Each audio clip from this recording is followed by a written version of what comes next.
جو اس واقعے میں شہید ہو گئے اللہ تعالیٰ ان کی مغفرت فرمائے اور انہیں نیک کاموں کا اجر عطا فرمائے، ان کے گناہوں سے درگزر فرمائے، ان کے لواحقین کو صبر دے اور اس صبر کے اوپر اجر عظیم عطا فرمائے۔ جب ہم دیوبندیوں سے یا اہل حدیث سے پوچھیں گے وہ تو کہیں گے کہ بریلوی تو شہید ہو ہی نہیں سکتا، تو ان کا بھی کوئی قصور نہیں ہے، بریلوی بھی ان کے بارے میں یہی کچھ سوچتے ہیں۔ لیکن ہم تو بریلوی دیوبندی اہل حدیث کو تو چھوڑ دیں، ہم تو اس تفریق سے بھی اوپر اٹھ کے، سنی شیعہ تفریق سے بھی اوپر اٹھ کے اسلام کی نظر سے تمام مسلمانوں کو دیکھتے ہیں الحمدللہ۔ یہ جو اگر ہے نا، اس کے اندر جو ہے قیامت مضمر ہے کہ وہ سمجھتے ہیں کہ سب کے سب اہل حدیث گستاخ رسول ہے، اور اہل حدیث سمجھتے ہیں کہ سب کے سب بریلوی مشرک ہیں، تو یہ ایک دوسرے کے جنت میں جانے کے بھی قائل نہیں ہے، یہ کلیئر کٹ بات۔ یہاں مدینہ شریف کے ساتھ عشق اور محبت کا لیول یہ ہے کہ لوگ کہتے ہیں کہ جی مجھے مدینے کی گلیوں سے پیار، مدینے کے پھولوں سے، کانٹوں سے، کتوں سے، سوائے مسجد نبوی کے امام کے، کیونکہ وہ گستاخ ہے۔ ہاں آؤ نا دار تھلے، کوئی بریلوی کبھی نعت میں یہ لکھ کے دے کہ مجھے عشق ہے مسجد نبوی کے امام سے، وہ کہتے ہیں نہیں نجدی گستاخ۔ اچھا مسجد نبوی کے پتھروں سے پیار، مٹی سے پیار، تو مسلمان کی حرمت تو اس سے زیادہ ہے۔ جامعہ ترمذی میں اور سنن ابن ماجہ میں حدیث موجود ہے کہ ایک مسلمان کی حرمت اللہ کے نزدیک کعبے سے بھی بڑھ کے ہے۔ اور ان نفرتوں کو ڈسکس کرنے کا مقصد یہ نہیں ہوتا کہ ہم کہتے ہیں ایک دوسرے کو مارے، ہم یہ کہتے ہیں پہچانے ان علماء کو جنہوں نے آپ کو ان فرقوں میں ڈیوائیڈ کر کے آپس میں لڑوایا ہوا ہے، کہ آج ہمیں لوگ پرچیاں لکھ کے بھیج رہے ہوتے ہیں جی کیا شیعہ کا جنازہ پڑھ لیں، بریلوی پرچی لکھتا ہے کہ کیا نجدی جو گستاخ رسول ہیں ان کا جنازہ پڑھ لیں۔ ظاہر ہے جی ان کو تو یہی کچھ پڑھایا گیا نا ایک دوسرے کے بارے میں، ٹھیک ہے مس ہینڈلنگ بھی ہوئی ہے، لیکن ایک عام آدمی جب مر جاتا ہے اس کا کیا لینا دینا المحنت کے ساتھ، اس کا کیا لینا دینا حسام الارمین کے ساتھ، اس کا کیا لینا دینا احکام شریعت میں لکھے ہوئے فتووں کے ساتھ، اس کا کیا لینا دینا البریلویہ کتاب کے اندر لکھے ہوئے جھوٹوں کے ساتھ، الا یہ کہ جس کے عقیدے ہیں وہ ایک معاملہ الگ ہے۔ لیکن یہ تو بڑوں نے ڈیوائیڈ کیا نا، اب ہمارا کام ہے کہ ہم ایسے مواقع کے اوپر ان کو جھنجھوڑیں کہ خدا کے لیے ٹالرنس اپنے اندر پیدا کریں، ایک دوسرے کے اوپر فتوے لگانا چھوڑ دیں۔ یہ چھوٹے جتنا مرضی اکٹھے ہو جائیں، ان کے بڑوں نے ایک دوسرے کو اسلام سے باہر نکالا ہوا ہے، چھوٹوں کی جرت ہی نہیں ہے کہ وہ اکٹھے ہو سکے، کیونکہ ان کو پھر باغی تصور کیا جائے گا۔ خادم رضوی صاحب کے بیٹے جو ہے نا سعد رضوی صاحب، انہوں نے صرف اپنی پولیٹیکل جماعت کی وجہ سے اہل حدیث اور دیوبندیوں سے ملاقاتیں کی علماء سے، تو انہی کے فرقے کے دوسرے مولانا صاحب ڈاکٹر جلالی صاحب نے کہا کہ یہ برائلر رضوی ہیں، ان کی ٹانگیں توڑنی چاہیے۔ حسام الارمین میں حمزہ بریلوی صاحب نے لکھا کہ یہ جو علماء دیوبند ہیں یہ سب کے سب مرتد یعنی واجب القتل ہے، اور اجماع ہے اسلام سے خارج ہے یہ۔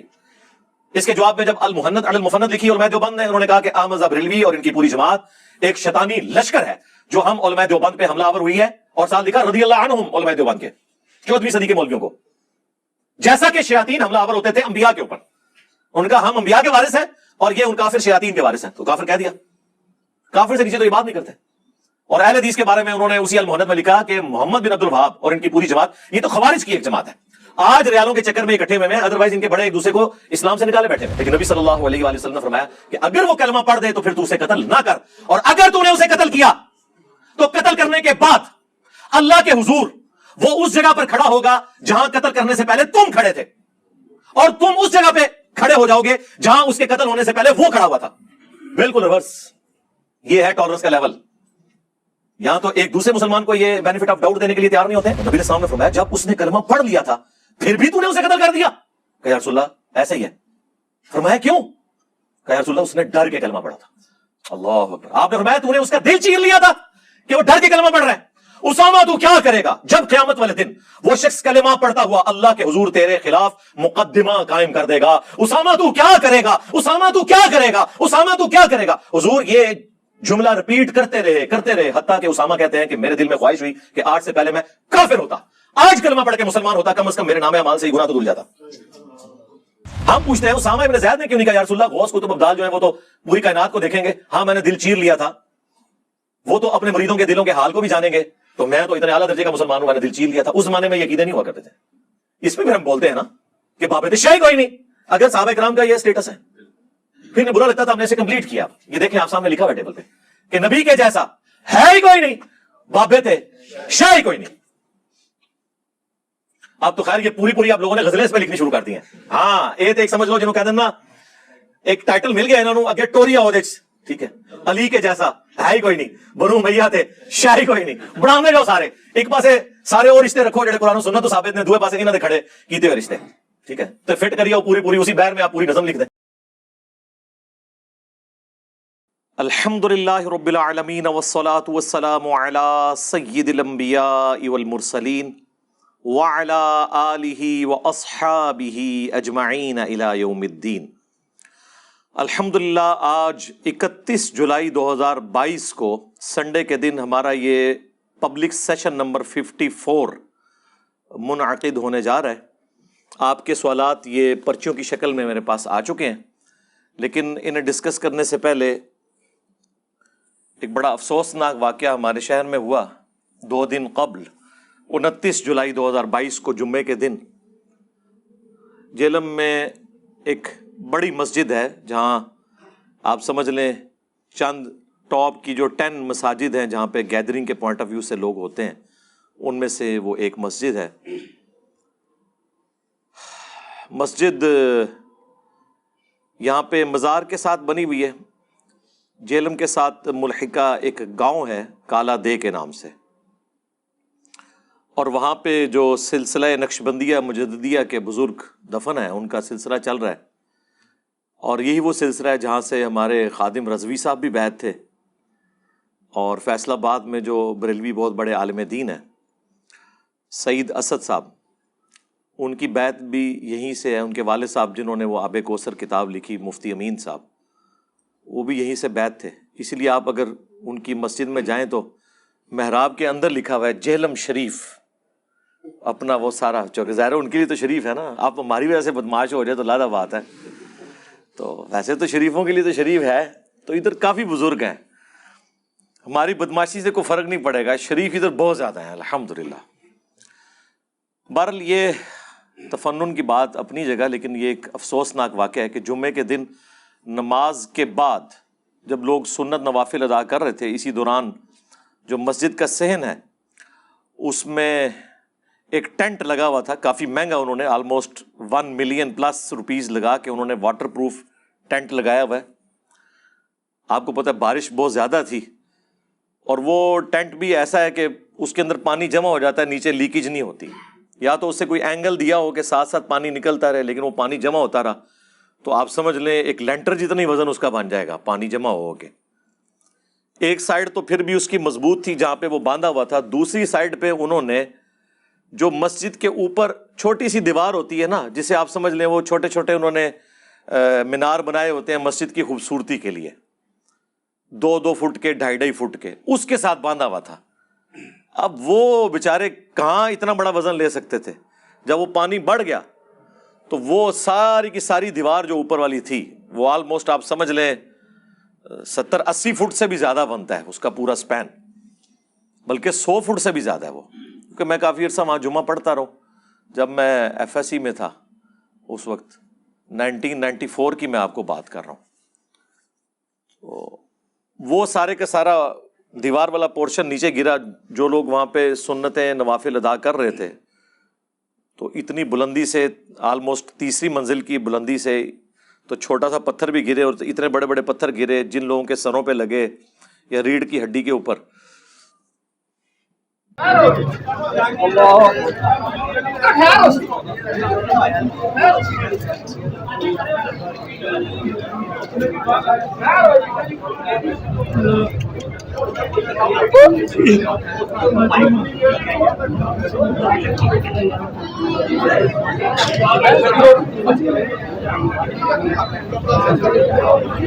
تین, بعض لوگ کہہ رہے ہیں 4 لوگ شہید ہو چکے ہیں, اور آلموسٹ کوئی 26-27 کے قریب لوگ زخمی ہیں, کریٹیکل حالت میں ہیں ان میں سے بھی کچھ لوگ.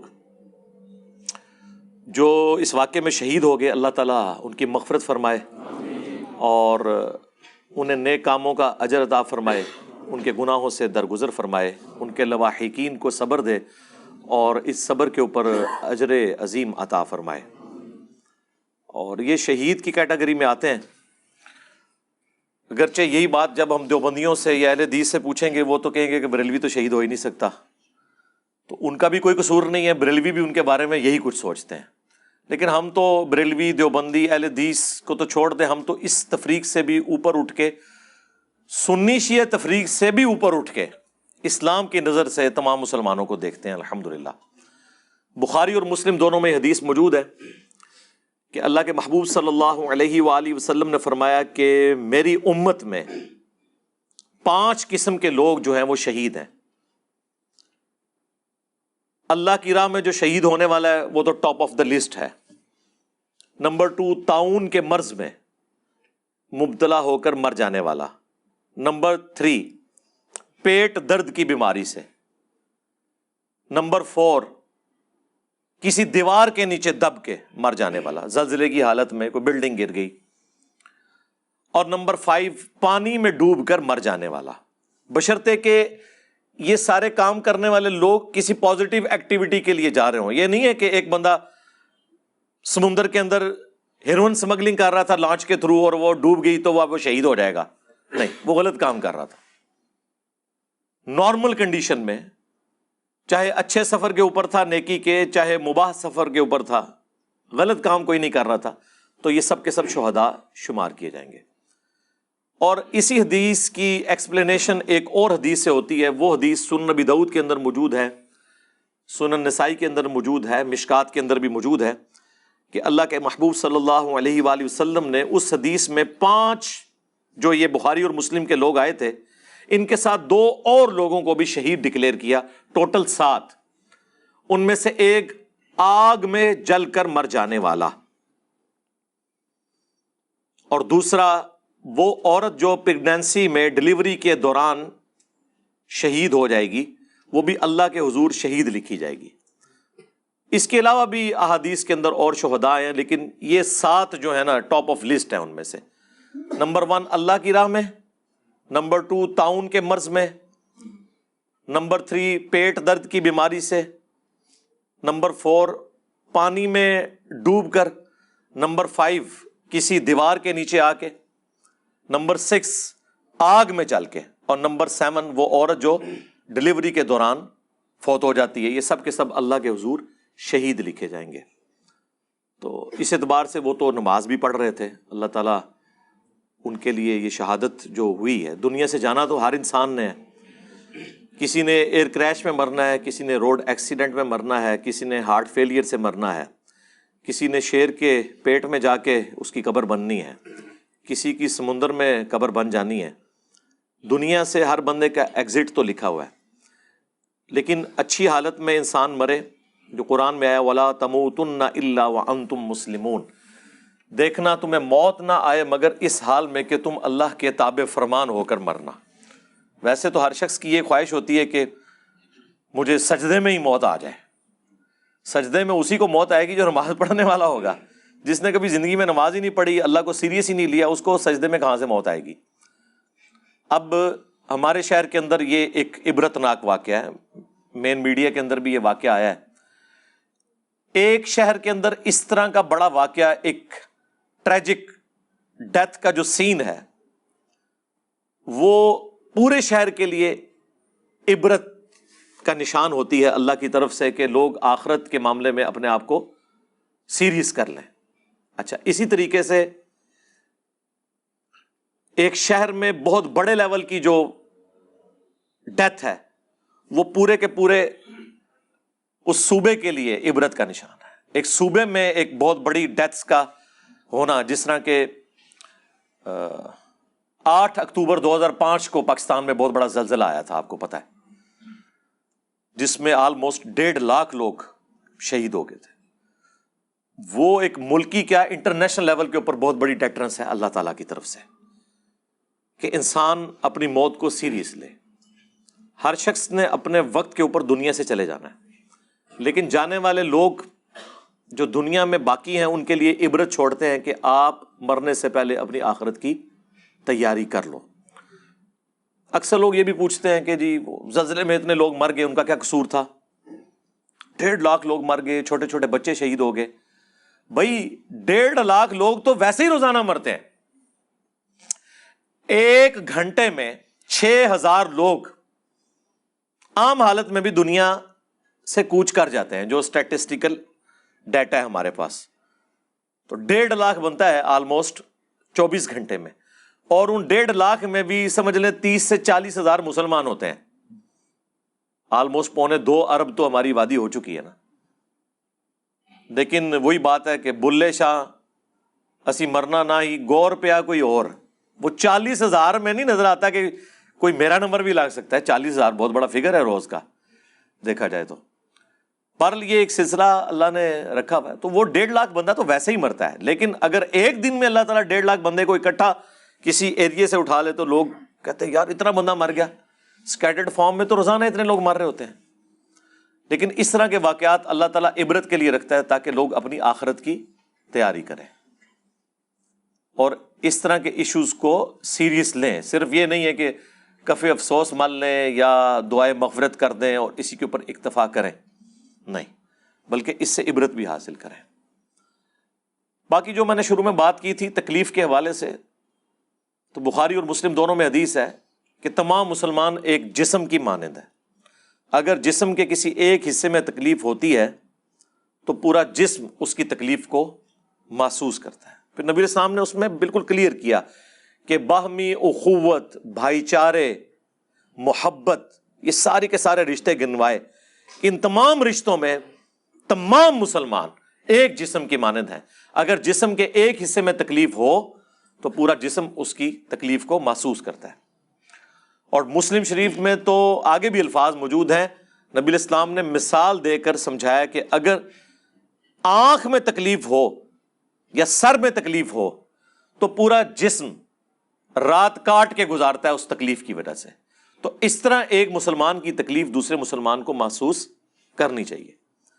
لیکن افسوس اب یہ موقع ایسا ہے، چلیں یہ ایک نیو ایئر میسج بھی ہو جائے گا مسلمانوں کے لیے، کیونکہ آج یکم محرم 1444 ہجری شروع ہو چکا ہے بمطابق 31 جولائی 2022. آج یکم محرم ہے 1444. تو اس میں ایک میسج کے طور پہ بھی چیز چلی جائے کہ آج مسلمان اپنے مسلمان دوسرے فرقے والے جو لوگ ہیں ان کی تکلیف کو محسوس نہیں کرتے، بلکہ شاید خوشی ہی مناتے ہیں. ایک فرقے کا بڑا عالم مرتا ہے نا تو اس کے ماننے والے کہتے ہیں کہ اللہ کی جنتوں میں پہنچ گیا. چلیں جنید جمشید صاحب کی مثال لے لیتے ہیں. شہید ہو گیا، ظاہر ہے وہ آگ میں جل کے شہید ہوئے ایئر کریش کے اندر. تو لیکن دوسرا کہتا ہے جی جہنم واصل ہو گیا. اب ویسے میری وجہ سے انہوں نے اوپر سے ایکٹنگ کی ہوئی ہے، لیکن پھر بھی یہ کہتے نہیں ہیں. میں نے اس لیے چیلنج دیا تھا کہ اس پلانٹ ارتھ پہ جو ان کے مفتی اعظم ہیں پلانٹ کے، وہ لکھ کے دیں کہ ہمارے سوا جتنے فرقے ہیں اگرچہ ہم انہیں گمراہ،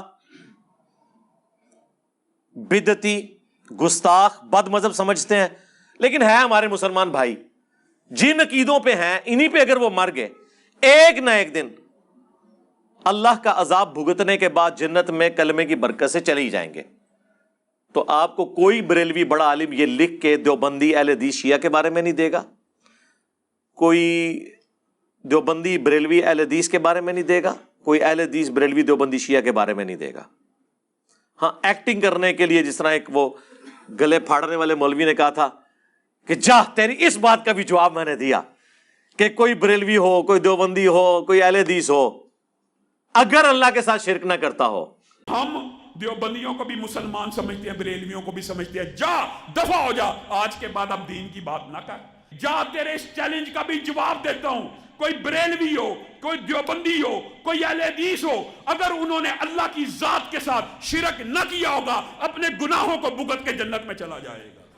ہاں تو سرکار ہو تو بارش بھی یہی کہتے ہیں کہ اگر کوئی اہل حدیث ہو اور گستاخ رسول نہ ہو تو انشاءاللہ جنت میں جائے گا.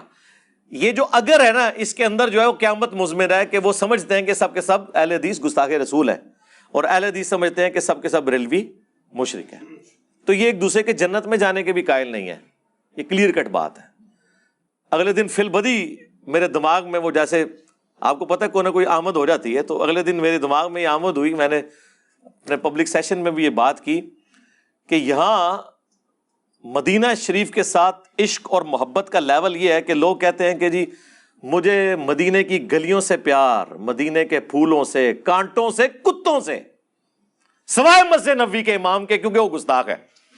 ہاں آؤ نا داڑھ تھلے۔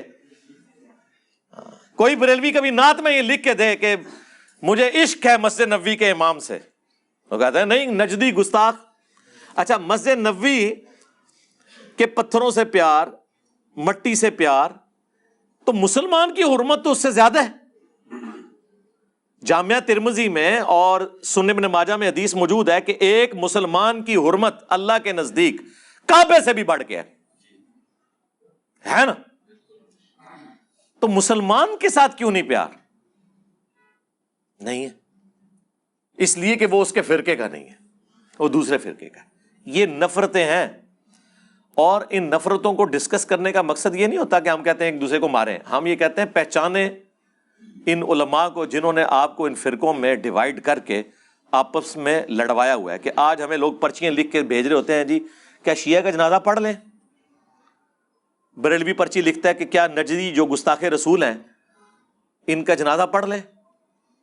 ظاہر ہے جی ان کو تو یہی کچھ پڑھایا گیا نا ایک دوسرے کے بارے میں، ٹھیک ہے مس ہینڈلنگ بھی ہوئی ہے، لیکن ایک عام آدمی جب مر جاتا ہے اس کا کیا لینا دینا المہند کے ساتھ، اس کا کیا لینا دینا حسام الحرمین کے ساتھ، اس کا کیا لینا دینا احکام شریعت میں لکھے ہوئے فتووں کے ساتھ، اس کا کیا لینا دینا البریلویہ کتاب کے اندر لکھے ہوئے جھوٹوں کے ساتھ، الا یہ کہ جس کے عقیدے ہیں وہ ایک معاملہ الگ ہے۔ لیکن یہ تو بڑوں نے ڈیوائیڈ کیا ہے نا، اب ہمارا کام ہے کہ ہم ایسے مواقع کے اوپر ان کو جھنجھوڑیں کہ خدا کے لیے ٹالرنس اپنے اندر پیدا کریں، ایک دوسرے کے اوپر فتوے لگانا چھوڑ دیں۔ میں اکثر روتا رہتا ہوں کہ یہ چھوٹے جتنا مرضی اکٹھے ہو جائیں، ان کے بڑوں نے ایک دوسرے کو اسلام سے باہر نکالا ہوا ہے، چھوٹوں کی جرت ہی نہیں ہے کہ وہ اکٹھے ہو سکے، کیونکہ ان کو پھر باغی تصور کیا جائے گا۔ خادم رضوی صاحب کے بیٹے جو ہے نا سعد رضوی صاحب، انہوں نے صرف اپنی پولیٹیکل جماعت کی وجہ سے اہل حدیث اور دیوبندیوں سے ملاقاتیں کی علماء سے، تو انہی کے فرقے کے دوسرے مولانا صاحب ڈاکٹر جلالی صاحب نے کہا کہ یہ برائلر رضوی ہیں، ان کی ٹانگیں توڑنی چاہیے۔ جو امام احمد رضا کی فکر سے ٹکرائے خواہ کوئی ہو، اس سے اہل سنت کا کوئی تعلق نہیں ہے۔ میں کہہ رہا ہوں گونگا بولا ورنہ قیامت کو بولا گے۔ آج پورے مسئلے کے رضا پہ حملہ ہے کہ جس بیس پر انہوں نے ساری جنگ لڑی اس بیس کو ختم کر کے ان مقابلوں کو عشق رسول اللہ علیہ وسلم کی ڈگریاں دی جا رہی ہیں، اور یہ رضوی جو چپ بیٹھے ہیں پیور رضوی، میں ان کی بات کر رہا ہوں، برائلر رضویوں کی بات نہیں کر رہا۔ نہ برائلر قادری کو ہم نے مانا، نہ برائلر رضوی کو ہم نے مانا۔ کسی کو شک ہو تو آمنے سامنے مناظرہ کرے کہ برائلر کون ہے اور حقیقی کون ہے۔ تحریک لبیک کی بنیاد ابن تیمیہ کی فکر پہ نہیں، قاسم نانوتوی کی فکر پہ نہیں، اشرف تھانوی کی فکر پہ نہیں، رشید گنگوہی کے فکر پہ نہیں۔ تحریک لبیک یا رسول اللہ صلی اللہ علیہ وسلم کی بنیاد اس عشق رسول صلی اللہ علیہ وسلم پر ہے جس کے پیالے امام احمد رضا بریلوی نے پلائے ہیں۔ اور آج کے نابالغ نظریاتی لوگوں سے کوئی ہیر پھیر کی باتیں کر کے کوئی نئی رضویت بنا کر اگر وہ چاہتے ہیں کہ فکر رضا کی اس فصل کا پھل وہ کاٹ لیں، اشرف آصف جلالی زندہ ہے، ہم ان کی ٹانگیں کاٹ دیں گے، فکر رضا کی فصل کا پھل کسی کو کاٹنے نہیں دیں۔ برائلر رضوی، اور ان کا اصل رضوی ہم ہے۔ وہ رضوی پتہ کس نسبت سے؟ احمد صاحب بریلوی صاحب کی نسبت سے۔ وہ کہتے ہیں سعد رضوی جو ہے یہ برائلر رضوی ہے۔ پھر انہوں نے اس کو کھولا کہ ابھی کیا حسام الحرمین کے فتوے ختم ہو گئے ہیں کہ تم آج ان گستاخوں کے ساتھ صلح کلی کر رہے ہو؟ اس کے لیے ٹرم ڈیوائز کی ہوئی ہے صلح کلی۔ یہ ٹرم سارے یوز کرتے ہیں۔ پہلے ڈاکٹر طاہر القادری صاحب جب تھنک آؤٹ آف باکس کرنا شروع ہوئے نا تو ان کے لیے صلح کلی کی گالی ڈیوائز ہوئی۔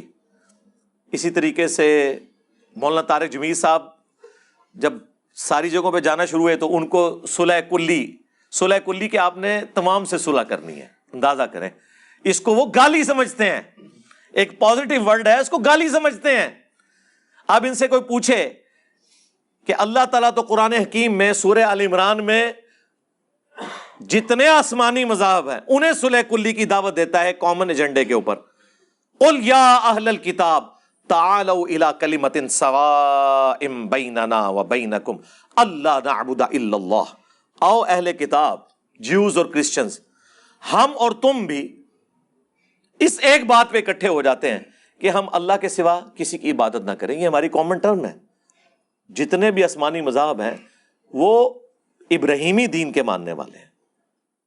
اور ابراہیم ما کان ابراہیم یہودی ولا نصرانیہ، ابراہیم نہ تو یہودی تھے نہ نصرانی تھے. ولیکن کان حنیفا مسلما وما کان من المشرکین، بلکہ وہ سب سے ٹوٹ کر ایک اللہ کے ہو گئے تھے. حنیفہ، مسلم تھے اور وہ مشرکین میں شامل نہیں تھے. یہاں تو مسلمان فرقے اکٹھے ہونے کے لیے تیار نہیں ہیں.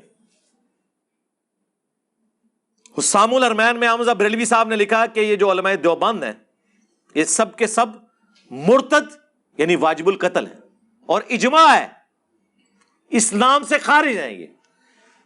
اس کے جواب میں جب المحند علی المفند لکھی علماء دیوبند نے، انہوں نے کہا کہ حمزہ بریلوی اور ان کی پوری جماعت ایک شیطانی لشکر ہے جو ہم علماء دیوبند پہ حملہ آور ہوئی ہے، اور ساتھ لکھا رضی اللہ عنہم علماء دیوبند کے 14ویں صدی کے مولویوں کو، جیسا کہ شیاطین حملہ آور ہوتے تھے انبیاء کے اوپر. ان کا ہم انبیاء کے وارث ہیں اور یہ ان کافر شیاطین کے وارث ہیں. تو کافر کہہ دیا، کافر سے نیچے تو یہ بات نہیں کرتے. اور اہل حدیث کے بارے میں انہوں نے اسی المحند میں لکھا کہ محمد بن عبد الوہاب اور ان کی پوری جماعت یہ تو خوارج کی ایک جماعت ہے. آج ریالوں کے چکر میں اکٹھے ہوئے ہیں، ادروائز ان کے بڑے ایک دوسرے کو اسلام سے نکالے بیٹھے ہوئے ہیں. ان کا کیا قصور ہے؟ ان کے بڑوں نے رد المختار میں فتاوی شامی میں یہ سب کچھ لکھا کہ محمد بن الوہاب جو ہے یہ خوارج کی ایک جماعت ہے. ابن عابدین شامی نے، اور یہ صرف المحند میں نہیں نقل ہوا ہوا، جال حق میں مفتی احمد یار خان نعیمی جو پوتا شاگرد ہے حمزہ بریلوی صاحب کے اور مرید خاص ہیں نعیم الدین مراد آبادی صاحب کے، جنہوں نے کنز الایمان کا حاشیہ لکھا خزائن العرفان،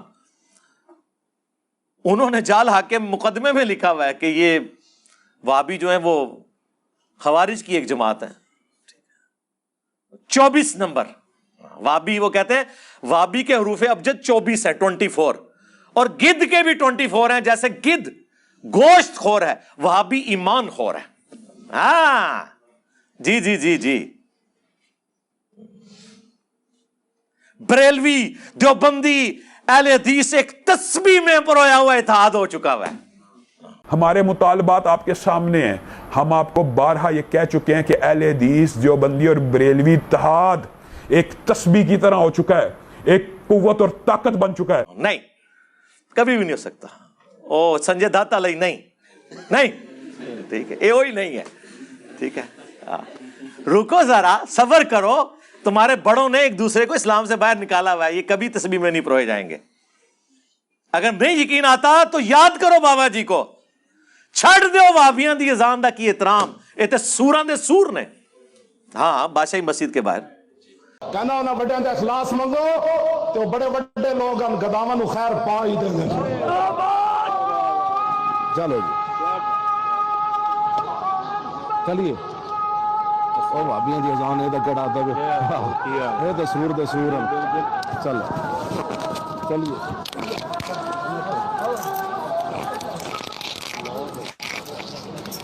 جیسے سور خنزیر اس پلانٹ ارتھ پہ سب سے جو ہے وہ اللہ کے نزدیک پلید مخلوق ہے. باقی یہ نہیں کہ اسے قتل کر دینا کھانے کے اعتبار سے، ویسے اسے بھی جینے کا حق ہے. اس طرح جو وہابی ہیں یہ سوروں کے اندر اگر کوئی سور ہوتا نا، یعنی کوئی ایسا سور جسے خنزیر بھی کہتا کہ اے سور نے اسی نہیں آ تو وہابی نے. ہاں یہ مطلب ہے اس کا. سرکار یہ اولیاء اللہ کی جو تصوف پہ مبنی باتیں ہیں نا، یہ ہم آپ کو سمجھا سکتے ہیں. میں نے کئی دفعہ بتایا کہ وہ ایک بریلوی عالم سیالکوٹ کے اندر جمعہ پڑھاتے ہوئے ان سے کسی نے پوچھ لیا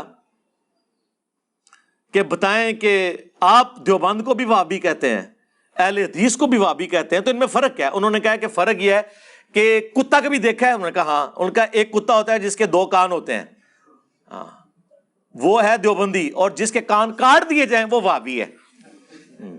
ایک دوسرے نو کہنے جے. تو انہوں نے کہا انہوں نے اکٹھا ہونا ہے، ان کے اندر کوئی ٹالرنس کا لیول موجود نہیں. اب میں آپ کو سائملٹینیس کنٹراسٹ بتاتا ہوں کہ صحابہ کرام میں ٹالرنس کا کیا لیول تھا؟ نبی علیہ السلام سے پہلے شروع کر لیتے ہیں، جو کہ موقع ہے، چلیں نیو ایئر میسج بھی چلا جائے گا۔ بخاری اور مسلم دونوں میں حدیث موجود ہے۔ ایک صحابی حضور سے کہتے ہیں یا رسول اللہ ایک فرضی کیس میں آپ کے سامنے رکھنے لگا ہوں، یعنی میں سمجھانے کے لیے بات کر رہا ہوں۔ انہوں نے کہا یا رسول اللہ میں کسی کافر سے میدان جنگ میں لڑ رہا ہوں،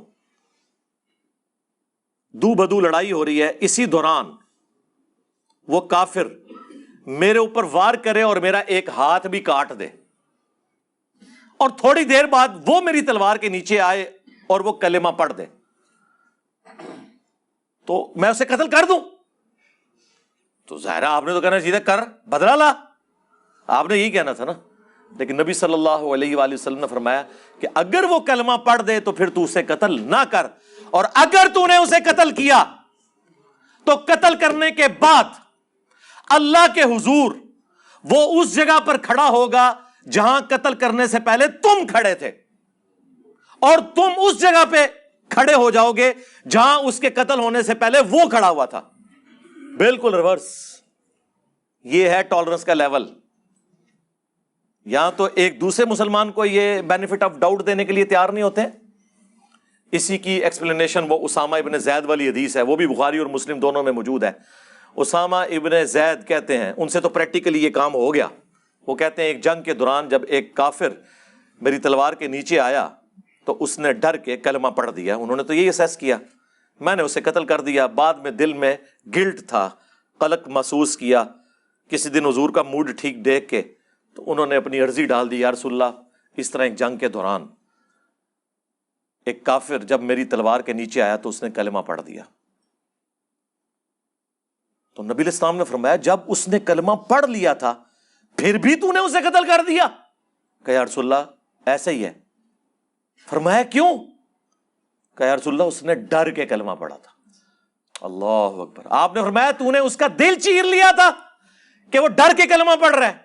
اسامہ تو کیا کرے گا جب قیامت والے دن وہ شخص کلمہ پڑھتا ہوا اللہ کے حضور تیرے خلاف مقدمہ قائم کر دے گا؟ اسامہ تو کیا کرے گا؟ اسامہ تو کیا کرے گا؟ اسامہ تو کیا کرے گا؟ حضور یہ جملہ رپیٹ کرتے رہے حتیٰ کہ اسامہ کہتے ہیں کہ میرے دل میں خواہش ہوئی کہ آج سے پہلے میں کافر ہوتا، آج کلمہ پڑھ کے مسلمان ہوتا، کم از کم میرے نام اعمال سے ہی گناہ تو دھل جاتا۔ یہ کوئی عام بندہ نہیں ہے جو یہ بات کر رہا ہے، یہ حضور کا سب سے لاڈلا صحابی ہے۔ بخاری کے الفاظ ہیں کہ گود میں زانوں پہ ایک طرف حسن ابن علی کو حضور بٹھاتے تھے، دوسری طرف اسامہ ابن زید کو، کیونکہ یہ بھی پوتا تھا وہ بھی پوتا تھا۔ زید ابن حارثہ جن کا نام قرآن میں آیا ہے یہ ان کے بیٹے تھے، تو منہ بولے بیٹے کا وہ بیٹا تھا، نبی علیہ السلام اس سے بہت پیار کرتے تھے۔ حتیٰ کہ بخاری مسلم میں یہاں تک آیا کہ غصے کی حالت میں کوئی شخص رسول اللہ کے غصے کو ہینڈل نہیں کر سکتا تھا تو لوگ اسامہ ابن زید کے ذریعے سفارش کروایا کرتے تھے۔ وہ جب ایک فاطمہ نامی عورت کی چوری کا مقدمہ آیا تھا نا، اس وقت اسامہ کو ہی آگے کیا، باقی سب کو پتا تھا کہ آگے ہونا کیا ہے ہمارے ساتھ، لیکن حضور نے کوئی لحاظ نہیں کیا۔ آپ نے ممبر لگوایا، مسجد میں خطبہ دیا، آپ نے فرمایا تم سے اگلی قومیں اس لیے ہلاک ہو گئی کہ ان کے اشرافیہ کے لیے اور قوانین ہوتے تھے اور عوام الناس کے لیے اور۔ اللہ کی قسم اگر میری اپنی بیٹی فاطمہ بنت محمد صلی اللہ علیہ وآلہ وسلم وسلام اللہ علیہ بالفرض وہ بھی چوری کرتی نا تو میں اس کے بھی ہاتھ کٹوا دیتا۔ یہ نبی علیہ السلام نے ہمیں ایک کرائٹیریا سیٹ کیا ہے کہ دین کی نظر میں سب کے سب برابر ہے، مرتبہ اپنی جگہ، اللہ کے حضور جب پیش ہونا ہے سب برابر ہے۔ بخاری مسلم میں حدیث ہے، اے نبی کے چچا عباس میرے مال سے جو لینا ہے مجھ سے لے لے، اگر اللہ نے تجھے پکڑ لیا میں تیرے کچھ کام نہیں آؤں گا۔ اے نبی کی پھوپھی صفیہ میرے مال سے جو لینا ہے لے لے، اگر اللہ کے حضور پکڑی گئی میں تیرے کچھ کام نہیں آؤں گا۔ اے نبی کی بیٹی فاطمہ میرے مال سے جو کچھ لینا ہے لے لے۔ یہ رسول اللہ اپنے ایک ایک رشتہ دار کو مخاطب کر کے کہہ رہے، اگر اللہ کے حضور تو پکڑی گئی میں تیرے کچھ کام نہیں آؤں گا۔ اور کون فاطمہ؟ جو بخاری مسلم دونوں میں حدیث ہے، جنتی عورتوں کی سردار. جی اگر فاطمہ کا یہ سٹیٹس ہے تے بابے تے شاہی کوئی نہیں جڑے کہندے اسی جناب ادو تک جنت ہی نہیں جاواں گے جب تک تانوں سارے نو لینا چاہیے. اتنی بات تو درست ہے، کدھر نہ کدھر لے کے جاؤ گے، جنت ہی نہ کوئی لے کے جا سکتا. ہاں جنت میں اپنے اعمال سے ہی جانا ہے، آپ دوسری طرف کدھر نہ لے جائیو. اب وہ بخاری مسلم کی حدیث کی طرف واپس آئے، اسامہ ابن زید والی. اس حدیث کے بعد مجھے یہ بتائیے، ایک مسلمان دوسرے مسلمان کے بارے میں بدگمانی کرے، جہاں کہ ایک صرف نیو مسلم کلمہ گو جو ڈر کے واقعی کلمہ پڑھ رہا ہے، ہم بھی ہوتے یہی اسیسمنٹ کرتے ہیں، ان کو نبی علیہ السلام بینیفٹ دے رہے ہیں، یہاں تو مسلمان کو بینیفٹ دینے کے لیے تیار نہیں ہے. اور دوسرا اس میں سے جو مدنی پھول برآمد ہوا کہ اگر اسامہ ابن زید کا یہ سٹیٹس ہے کہ انہوں نے دل چیر کے نہیں دیکھا، اور آپ کے بزرگوں نے آپ کو یہ کہانیاں کرائیں اور ہمیں بھی بچپن سے کرائی کہ جی کوئی ادنا صحابی بھی ہو، خواہ حضرت واشی کیوں نہ ہو، ان کی مثال دی جاتی ہے. ان کے گھوڑے کے قدموں کی خاک اگر ان کے گھوڑے کے نتھنوں میں بیٹھے اس کو کوئی غوث کتب ابدال نہیں پہنچ سکتا. اور پھر غوثوں کے بارے میں کلیم کرتے ہیں نہیں پوری کائنات کو وہ ہتھیلی پہ رائی کے دانے کی طرح دیکھتے ہیں، اور سرکار ہوتے موبائل نہیں صحیح طریقے نال دیکھ سکتے کہ کام کس طرح کرتا ہے، جب تک اسی نہ انہوں نے سکھائیے یہ تو چھڑ دو. ہم پوچھتے ہیں اسامہ ابن زید نے کیوں نہیں کہا یا رسول اللہ غوث کتب ابدال جو ہیں وہ تو پوری کائنات کو دیکھیں گے، ہاں میں نے دل چیر لیا تھا، وہ تو اپنے مریدوں کے دلوں کے حال کو بھی جانیں گے، تو میں تو اتنے اعلیٰ درجے کا مسلمان ہوں، میں نے دل چیر لیا تھا. اس زمانے میں یہ عقیدے نہیں ہوا کرتے تھے. اس پہ پھر ہم بولتے ہیں نا کہ بابت شاہی کوئی نہیں اگر صحابہ اکرام کا یہ سٹیٹس ہے. پھر انہیں برا لگتا تھا، ہم نے اسے کمپلیٹ کیا. اب یہ دیکھیں آپ سامنے لکھا ہوا ہے ٹیبل پہ کہ نبی کے جیسا ہے ہی کوئی نہیں، بابت شاہی کوئی نہیں. اب تو خیر یہ پوری آپ لوگوں نے غزلیں اس پہ لکھنی شروع کر دی ہیں. ہاں اے تے ایک سمجھ لو جنہوں کہہ نا ایک ٹائٹل مل گیا انہوں نے اگے ٹوری آؤ دے، ٹھیک ہے، علی کے جیسا ہے ہی کوئی نہیں، بنو امیہ تے شاہی کوئی نہیں. بڑھاندے جاؤ سارے، ایک پاسے سارے وہ رشتے رکھو جڑے قرآن و سنت تو ثابت نے، دوے پاسے انہاں دے کھڑے کیتے ہوئے رشتے، ٹھیک ہے، تو فٹ کری آؤ پوری اسی بیر میں آپ پوری نظم لکھ دیں. تو یہاں پہ یہ عقیدے کی بھی اصلاح ہوئی. یہ تو نبی علیہ السلام کا سٹیٹس تھا، اس حوالے سے انہوں نے کلیریفائی کیا. اب آپ ذرا نیچے آئیں خلفائے راشدین کی طرف. سب سے پہلے حضرت عثمان غنی رضی اللہ تعالیٰ عنہ، صحیح بخاری میں موجود ہے، 695 نمبر حدیث، مشکات میں بھی موجود ہے.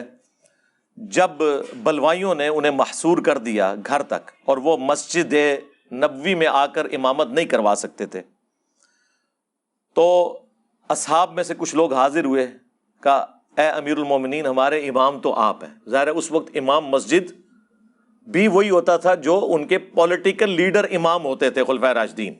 یہ نہیں ہے کہ تنخواہوں کے اوپر امام مسجد رکھے ہوتے تھے. تو ہمارے امام تو آپ ہیں لیکن مسجد پہ فتنوں کے امام کا قبضہ ہے، وہ ہمیں نماز پڑھاتا ہے، ہمیں ڈر ہے کہ ہم کہیں گناہ میں مبتلا نہ ہو جائیں اس کے پیچھے نماز پڑھ کے. حضرت عثمان کا آپ حوصلہ دیکھیں، انہوں نے فرمایا کہ نماز ہی تو مسلمانوں میں ایک نیکی کا کام ہے، اجتماعی طور پہ جو کیا جاتا ہے، تم نیکی کے کاموں میں ان کا ساتھ دو، برائی میں الگ رہو. اس حدیث پہ باب باندھا ہے امام بخاری نے کہ باغی اور بدعتی کے پیچھے نماز پڑھنے کا حکم خلیفہ راشد کی جانب سے، کہ اگر کوئی باغی اور بدعتی ہے، میرا خیال ہے آج کوئی بھی شخص ہم یہ نہیں کہہ سکتے کہ اس سے بڑا باغی اور بدعتی ہو سکتا ہے جو خلیفہ راشد کو اس طریقے سے ظلمن شہید کر دیں، لیکن سب سے بڑے افیکٹی خلیفہ راشد تھے. انہوں نے اس وقت حدیث کیوں نہیں سنائی ابو داؤد ترمذی ابن ماجہ کی جو مشکات میں بھی موجود ہے، علیکم بسنتی وسنت الخلفاء الراشدین المہدیین، اور ساتھ وہ حصہ سناتے کہ میرے بعد تم بہت اختلاف دیکھو گے، دین میں نئی نئی بدعتوں سے بچنا، ہر بدعت گمراہی ہے، ہر گمراہی جو ہے وہ جہنم میں لے جانے والی ہے. سنن نسائی میں یہ بھی الفاظ موجود ہیں. تو دیکھو خلیفہ راشد کے خلاف کھڑے ہونے والوں کو بدعتی اور جہنم کی طرف لے جانے والے لوگ رسول اللہ نے قرار دیا ہے، لہذا ان کے پیچھے نمازیں نہ پڑھو، میں خلیفہ راشد ہوں. نہیں، ان کا نماز پڑھیں گے، باقی وہ اپنے بدعت کا وبال ان کے اوپر ہوگا. یہ فتویٰ ہمارے سامنے کلیئر کٹ خلیفہ راشد کا موجود ہے. اب ہمیں کوئی کہتا ہے جی فلانے ساڈے سلف نے کیتا، اور لے جاؤ اپنے سارے، کوئی پہلے سلف لے کے آؤ جڑا عثمان غنی تو وڈا ہوئے رضی اللہ تعالیٰ عنہ علیہ السلام. باقی ساری باتیں اب چھوٹی ہیں. اور یہ ان کا کوئی ذاتی فتویٰ نہیں تھا. اس 695 نمبر حدیث کے اوپر 694 نمبر مرفوع حدیث ہے، حضرت ابو ہریرہ سے نبی الاسلام نے فرمایا ان قریب ایسے امام آئیں گے جو تمہیں غلط نمازیں پڑھائیں گے، تم ان کے پیچھے نماز پڑھ لینا، ان کی غلطی کا وبال انہی پہ ہوگا. حضور کو پتا تھا یہ کام ڈلنے ہیں بعد میں، اور لوگوں نے پوچھنا فلانے پیچھے ہوتی فلانے پیچھے نہیں ہوتی. اب نیچے آئے سیدنا علی ابن ابی طالب، چوتھے خلیفہ راشد، المصنف ابن ابی شیبہ میں موجود ہے. ان سے ان کے ساتھی پوچھتے ہیں خوارج کے بارے میں، کیا یہ کافر ہے؟ آپ نے فرمایا کافر تو نہیں ہے، یہ کفر سے اتنی نفرت کرتے ہیں کہ انہیں میرے بارے میں گمان ہوا کہ میں کفر میں مبتلا ہو گیا ہوں. اگر یہ کفر سے نفرت نہ کرتے ہوتے تو مجھے تو نہ چھوڑ کے جاتے. یعنی وہ اتنے سینسٹیو ہیں، اوور سینسٹیو، تقویدہ اعضا جنہوں کہندے نے. یار کیا مولا علی کا جگر ہے، جو چیز ان کی نیگیٹو تھی اسی کو ان کی پازیٹیو چیز بنا کے پیش کیا کہ یہ کفر سے اتنی نفرت کرتے ہیں کہ مجھے اس لیے چھوڑا کہ یہ سمجھے میں کافر ہو گیا ہوں. آپ ہوتے تو آپ کہتے ہیں نہیں سرکار رک جائیں، وہ بخاری مسلم میں حدیث ہے جب ایک مسلمان دوسرے کو کافر کہہ دے تو کفر اس کی طرف لوٹ جاتا ہے. وہ مولا علی کو تسی سمجھاؤ گے. مولا علی کو پتا تھا کہ تعویل کی غلطی جب کسی کے اندر ہو تو اسے ایکسیپٹنس دی جاتی ہے. بخاری مسلم دونوں میں حدیث ہے، ابن ابی بلتا جو بدری صحابی تھے، انہوں نے نبی علیہ السلام کی مخبری کر دی، مشرکین عرب کو بتایا کہ آپ مکے پہ چڑھائی کرنے والے ہیں اور اس کے بدلے میں میرے جو اہل و عیال ہیں اور میرا مال ہے اس کی حفاظت تم کرنا. نبی علیہ السلام کو اللہ تعالیٰ نے وحی کے ذریعے بتا دیا. آپ نے مولا علی کو بھیجا کہ فلاں قافلے میں ایک عورت ہے، اس کے پاس وہ خط ہے، وہ مشرکین عرب کے پاس نہ پہنچے. حضرت علی پہنچے، تلاشی اس کی لی گئی، خط نہیں نکلا. تو مولا علی نے فرمایا کہ تیرے کپڑے بھی اگر اتروانے پڑے نا تو اتروائے جائیں گے، خط نکال، کیونکہ جس شخص نے مجھے بھیجا ہے نہ وہ جھوٹا ہے اور جس اللہ نے اسے خبر دی ہے نہ وہ جھوٹا ہے. یعنی مولا علی کا عقیدہ تھا کہ اللہ خبریں دیتا ہے. اور عرض کرے اگر مولا علی کو علم غیب ہوتا تو خود ہی کہہ دیتے کہ جوڑا کھولنا ہوتے پہ ہی ہائے ہائے کیسی پھگی آئی میرے دماغ میں، ہائے ہائے کپڑے تو اتروانے کی ضرورت نہیں تھی، کہ تھریٹ بھی کرنے کی ضرورت نہیں تھی. کتنے کتنے دماغ جانتا ہے جی دا، دیکھو جی کیسی کیسی گلاں بھی چوں کٹدا ہے جی. ایک گلاں نکلیاں ہوندیاں نا تے آج کروڑاں وچ لوگ گمراہ نہ ہوئے ہوندے. ایک گلاں کڈیاں نے تے کروڑاں وچ لکھاں تے کڈ لینے اللہ دے فضل نال، اللہ دے فضل نال. تو اس نے پھر جوڑے سے خط نکالا. اب وہ خط جب رسول اللہ کی بارگاہ میں آیا تو آپ سمجھ سکتے ہیں ریاکشن کیا تھا. سب سے پہلے تو حضرت عمر نے کہا یا رسول اللہ اجازت دیں اس منافق کا گلا کاٹوں، اس نے رسول اللہ کے ساتھ غداری کی ہے. اب فرمایا کہ عمر چھوڑ دو، بدری اصحاب کی اللہ نے اگلی پچھلی غلطیاں معاف کر دی ہیں. یعنی یہ دنیا کی محبت سے مغلوب ہو کے اس نے کیا ہے. پھر سورہ ممتحنہ میں پوری آیات نازل ہوئی. اللہ تعالیٰ نے ابن ابی بلتا کو چھوڑا نہیں ہے، بڑے سخت الفاظ آئے ہیں. اللہ نے رشتہ داریاں گنوائی ہیں کہ یہ ساری رشتہ داریاں اللہ اور اس کے رسول سے نیچے نیچے ہیں، اللہ رسول کے ساتھ غداری نہیں کرنی. اچھا یہ جو حدیث ہے نا، اس کو امام بخاری ایک چیپٹر کی ہیڈنگ میں لا کر اس کے اوپر انہوں نے ٹائٹل باندھا ہے کہ اگر کوئی شخص تعویل کی غلطی کی وجہ سے کسی کو کافر اور منافق کہہ دے تو وہ کافر اور منافق نہیں ہوتا. سر یہ امام بخاری نے آپ کے سارے فرقوں کا مسئلہ حل کر دیا اس حدیث سے رزلٹ نکال کے. یار حضور کے زمانے میں بدری صحابی کو حضرت عمر منافق کہہ کے کفر نہیں لوٹ رہا، اور حضرت عمر سے توبہ بھی نہیں حضور نے کروائی، کیونکہ انہوں نے صحیح رزلٹ نکالا تھا اپنی جگہ. نبی کے ساتھ غداری اور کیا ہے. لیکن نبی علیہ السلام نے اس کو بینیفٹ دیا کہ یہ دنیا کی محبت سے مغلوب ہو کیسے. تو سرکار آج اگر کوئی کسی صحابی کو گالی دے دے، ایون کسی صحابی کو کافر بھی کہہ دے، تعویل کی غلطی کی وجہ سے کفر نہیں لوٹے گا. وہ میری بات پکڑی جی، ایک جگہ آپ کہتے ہیں حضرت ابو بکر کو کوئی کافر کہہ دے وہ کافر ہو جائے گا، دوسری جگہ کہتے ہیں نہیں ہوگا. جی حضرت ابو بکر کو اگر میں کافر کہوں تو میں کافر ہو جاؤں گا، کیونکہ میں انہیں مومن کامل خلیفہ راشد سمجھتا ہوں. لیکن جو نہیں سمجھتا، جس تک روایتیں ایسی پہنچی، اسے تعویل کی غلطی لگی، تو وہ اپنی تعویل کی غلطی کی وجہ سے کہے گا، اس پہ نہیں لوٹے گا. یہ بیک وقت دونوں باتیں درست ہیں، اور میں نے بخاری سے ثابت کر دی یہ بات. یہ پیورلی ٹیکنیکل علمی بحثیں ہیں، یہ وہ دقیق باتیں ہیں جو ان کے صرف مجتہدین کہا کرتے تھے اور یہ نقل کرتے تھے. ہم نے بچے کو سمجھا دیا یار یہ کوئی راکٹ سائنس نہیں ہے، اس کو سمجھ لو، یہ حدیثیں ہیں، اس سے یہ رزلٹ نکلتا ہے. اب ان کو پریشانی ہو جاتی ہے کہ ایڈی اوکیو کی گلاں عام بندے نوں انہیں سمجھاتی ہیں. وہ تو عام کسی مسلمان کو بھی آپ کافر کہہ دیں تو کفر لوٹ جائے گا اگر آپ اسے مسلمان سمجھتے ہیں صرف غصہ نکالنے کے لیے اپنے بوکس کے اندر. تب ادروائز تو تعویل کی غلطی ہے اللہ کے سپرد. تو مولا علی کی طرف واپس آئے، انہوں نے کہا نہ یہ کافر ہیں. پوچھا کہ منافق؟ انہوں نے کہا قرآن میں تو ہے منافق اللہ کا ذکر بڑا تھوڑا کرتے ہیں، یہ تو اتنی لمبی لمبی نمازیں پڑھتے ہیں، یہ منافق بھی نہیں ہے. تو جب کوئی کافر بھی نہ ہو منافق بھی نہ ہو تو تیسری کیٹیگری کیا ہے؟ مسلمان. اور تو کوئی اسپیشیز نہیں ہے ریلیجن کے پوائنٹ آف ویو سے. سورہ بقرہ کے سٹارٹ میں 3 کیٹیگریز آئی ہیں نا، اہل ایمان، کافر اور منافق. مولا علی نے کہا کہ خوارج نہ کافر ہے نہ منافق، تو پیچھے کیا بچا؟ اہل ایمان. ہاں بدعتی ہیں، خارجی ہیں، لیکن اہل قبلہ اہل کلمہ ہے، بینیفٹ ان کو دیا گیا. رہ گیا وہ قتال، وہ تو قرآن میں ہے سورہ الحجرات میں کہ اگر مسلمانوں کا کوئی گروہ بغاوت کرے تو اسے پھر قتال کرو یہاں تک کہ وہ توبہ پر آمادہ ہو. وہ قتال اس وجہ سے نہیں ہوا کہ وہ انہیں کافر سمجھتے تھے، وہ ریٹ آف دی گورنمنٹ کو چیلنج کرنے کی وجہ سے تھا. تو پھر آپ نے فرمایا یہ ایک جماعت ہے جنہوں نے ہم سے بغاوت کی، ہمارے بھائی ہیں، بھگوڑے ہو گئے. یہ مولا علی نے امت کو یہ سمجھایا کہ اگر آپ کا کوئی جانی دشمن آپ کو کافر بھی سمجھے تو آپ نے اسے کافر نہیں کہنا. یہی وجہ ہے جناب ہمارے خلاف کوئی جمعے بڑھا کے کوئی ہمیں قادیانی ڈکلیئر کر رہا ہوتا ہے، کوئی مرتد، لوگ کہتے ہیں جی علی بھائی کا بڑا حوصلہ ہے. بھائی ہم کوئی بنو امیہ کے ماننے والے ہیں، مولا علی کے ماننے والے ہیں، ہمیں اتنا حوصلہ ہے. ہم علمی طریقے سے دیکھتے ہیں کہ ٹھیک ہے ان بیچاروں کو نہیں سمجھ لگی، جس طرح خوارج کو حضرت علی کے ساتھ رہ کے سمجھ نہیں آئی ہے. یہ تو 14ویں صدی میں خوارج علماء کی باتیں سن سن کے اگر سمجھ نہیں آئی ان کو تو کوئی مسئلہ نہیں ہے. مولا علی کے سامنے نہیں لوگوں کو سمجھ نہیں آئی تھی، اور مولا علی کو تو چھوڑ دیں، رسول اللہ کے سامنے ابو جہل تھا اسے سمجھ نہیں آئی تھی. جسے اللہ توفیق دے اور جو چاہے کہ اسے ہدایت ملے. والذین جاہدوا فینا لنہدینہم سبلنا، جو ہماری راہ میں کوشش کرے گا اس کے لیے ہم اپنی راہیں کھولیں گے، جو کوشش نہیں کرے گا اسے کوئی ہدایت نہیں ملے گی. اس سے بھی نیچے آ جائیں رسول اللہ سے، پھر سیدنا عثمان، پھر سیدنا علی. اب آ جائیں عبداللہ ابن عمر کے بارے میں. صحیح بخاری میں موجود ہے کہ عبداللہ بن عمر خوارج کو بدترین مخلوق کہتے تھے کہ وہ کافروں والی آیات مسلمانوں پہ لگاتے تھے. بریلوی بیان کرتے ہوئے کہتے ہیں بتوں والی آیات بزرگان دین پہ لگاتے تھے. اے نہیں لکھا سرکار، کافروں والی آیات مسلمانوں پہ.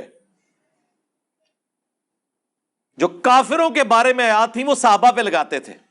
بالکل یہ نہیں لگنی چاہیے. صحابہ نے کوئی ایسا کام نہیں کیا کہ جس کی وجہ سے ان کے اوپر کافروں والی آیتیں لگیں. لیکن آج کے دور میں اگر کوئی کافروں والے کام کرے گا تو کافروں والی آیتیں اس پہ لگیں گی. آپ کا اپنا فرقے کا بندہ کوئی بات کر دے تو آپ اسے کہتے ہیں یہ بعد ذالک زنیم ہے، یہ آؤٹ آف ویڈ لاک پیدا ہوا ہے. لگاتے ہیں نا. یہ تو کافر کے بارے میں آیت تھی کہ ولد الحرام ہے، خالد ابن ولید کا باپ ولید ابن مغیرہ وہ کافر تھا. خود یہ کافروں والی آیات اپنے فرقے کے لوگوں کے اوپر لگا دیتے ہیں جب ان کا اختلاف ہوتا ہے. اس وقت نہیں نظر آتا کہ جی وہ کافروں والی آیات میں مسلمانوں پہ لگا رہے ہیں. نہیں کہتے ہیں نہیں جی جو کام کرے گا اس پہ تو فٹ ہوگی نا. سرکار یہی ہم آپ کو کہتے ہیں کہ شرک چاہے بت پرستی میں ہو رہا ہو یا فرشتوں کی پرستش میں ہو رہا ہو یا جیزس کرائسٹ عیسیٰ ابن مریم کی پرستش میں ہو رہا ہو یا کسی بابے سے مانگ کے ہو رہا ہو، جسے فٹ اسے گفٹ، وہ ساری آیات اس کے اوپر فٹ ہوں گی. وہی عبداللہ بن عمر جو اتنی نفرت کرتے ہیں خوارج سے. سنن کبریٰ البیہقی کے اندر موجود ہے، اور شیخ زبیر صاحب نے مقالات کی اپنی پہلی جلد میں پورا عبداللہ ابن عمر کے اوپر مضمون لکھا. اس میں بھی نقل کیا کہ وہ خوارج اور خوشبیہ یعنی مختار سقفی کے جو فالورز تھے ان کے پیچھے نمازیں بھی پڑھتے تھے، حی علی الصلاح حی علی الفلاح، وہ کہتے تھے جب تک ان کی مساجد سے آواز آئے گی ہم ان کی اذان کا جواب بھی دیں گے. اور اذان کا جواب یہ نہیں ہے کہ صرف جواب دینا ہے، مراد یہ ان کے پیچھے نماز پڑھیں گے، انہیں سلام بھی کریں گے اور سلام کا جواب بھی دیں گے. لیکن جب یہ ہمیں کہیں گے کہ ہم اپنے مسلمان بھائیوں کو قتل کریں پھر ہم ان کا ساتھ نہیں دیں گے. یہ ہمیں صحابہ کرام نے سکھایا ہے. اگر صحابہ سلف نہیں ہیں، ہمیں اب لا کے کوئی کہتا ہے جی احمد بن حنبل نے یہ کہہ دیا، جی امام آجری نے یہ کہہ دیا، جی یہ جی ابن تیمیہ نے یہ لکھ دیا، جی فلانے نے یہ لکھ دیا، وہ لے جو سارے فلانے اللہ دے بندے ہو. ہمارے لیے سلف نبی الاسلام صحابہ اہل البیت ہیں، صحیح العقیدہ تابعین ہیں، لیکن ٹاپ آف لسٹ نبی الاسلام خلفائے راشدین اور صحابہ کرام ہیں. اگر کوئی صحابہ کے فتووں کو نہیں مانتا، اس کے فتوے پھر ہم کیوں مانے؟ جو اپنے سلف کو سلف نہ مانے وہ ہمارا سلف کہاں سے ہوا؟ جو اپنے بڑوں کی نہ مانے اس کو ہم کیوں بڑا مانے؟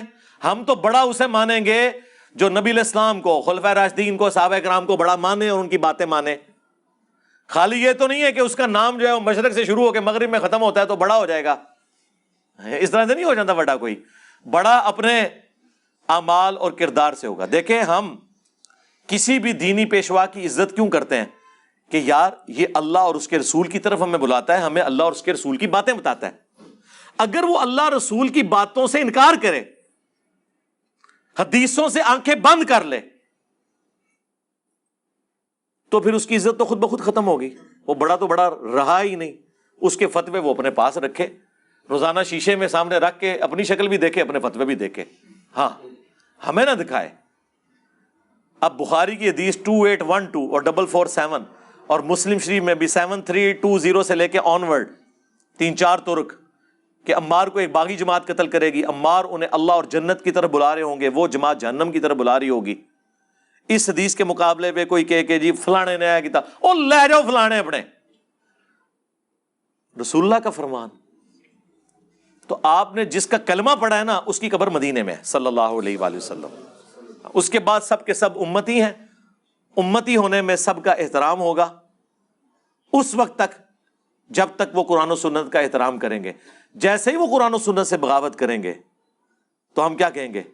رکو ذرا، صبر کرو، ہم نے کلمہ اس کا پڑھا ہے اور تم نے بھی اسی کا کلمہ پڑھا، اور اس کلمے کی نسبت کی وجہ سے ہم نے تمہیں اپنا بڑا مانا کہ جس کی قبر مدینے میں ہے صلی اللہ علیہ وآلہ وسلم. آج اگر تم اس کے باغی ہوگے تو چاہے اس زمانے میں کوئی باغی ہو چاہے آج ہو، اسے ایکسپٹ نہیں کریں گے.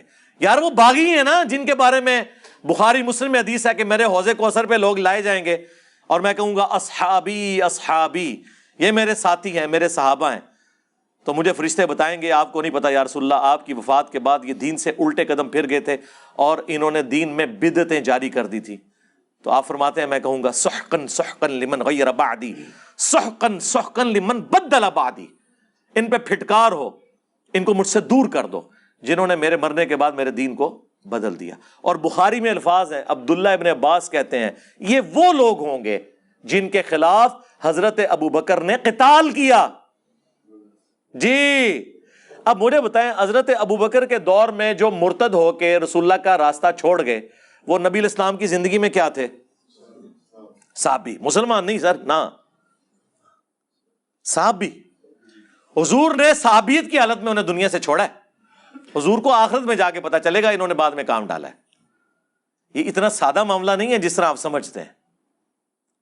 ہاں ان حدیثوں کو لے کر رسول اللہ کے جانثاروں کے اوپر فٹ کرنا، خلفائے راشدین کے اوپر فٹ کرنا، وہ روافظ کا طریقہ ہے. وہ بالکل غیر علمی باتیں کرتے ہیں، لیکن ان کی باتوں کا علمی جواب دینے کی بجائے صرف بنو امیہ کو چھپانے کے لیے ان حدیثوں کا انکار کرنے کی وجہ سے وہ اپنے فاسد عقائد کے اوپر محکم ہو گئے کہ یہ تو جاہل ہیں، یہ تو اپنی حدیثوں کو نہیں مانتے. ہم نے آگے فرنٹ سے لیڈ کیا اللہ کے فضل سے. انہوں نے منجی بھی ٹھوکی ہے تو تہاڈی بھی منجی ٹھوک دیتی ہے. ہاں بس ہوں تسی جو ہے نا ان کی ساروں کی قبریں بنی ہوئی ہیں اور ان کی قبروں کے اوپر جو کتبہ لگا ہوا ہے نا اس پہ لکھا ہوا ہے کہ ان کی شہادت چلیں کہہ دیتے ہیں. ویسے لکھنا چاہیے کہ ان کی موت 2812 کی وجہ سے ہوئی ہے. آلہ قتل برآمد ہو گیا. ٹھیک ہے 2812 قاتل کون ہے؟ قاتل وہ ہے کہ جو کہتا ہے کہ نہ میں وابی نہ میں بابی، میں ہوں مسلم علمی کتابی، جو یہ کہتا ہے کہ مرنے سے پہلے اے مسلمان کر لے اس پہ غور، کتابوں کا خدا اور ہے، بابوں کا خدا اور، اگرچہ وہ بھی اسی خدا کو مانتے ہیں لیکن ان کوالٹیز کے ساتھ نہیں جو کتابوں میں آئی ہیں۔ اور جو بار بار کہتا ہے کہ حرز جاں بنا لو اس نعرے کو کہ نبی کے جیسا ہے ہی کوئی نہیں، بابے تھے شے ہی کوئی نہیں، جو آپ سے پھر آجزانہ ریکویسٹ کرتا ہے کہ بول وہی جو حق ہے، ٹائم قیامت تک ہے، لاجواب، قیامت تک آنے والی نسلوں کو بھی علمی چیلنج ہے، جواب دیں لیکن حق بات کے اوپر مبنی ہو، خالی یہ باتیں نہیں کرنا، حق بات جو ہو وہ کی جائے۔ صلو علی محمد وآل محمد، اللہم صلی علی محمد وعلی آل محمد واصحاب محمد وازواج محمد وامت محمد اجمعین الی یوم الدین، آمین۔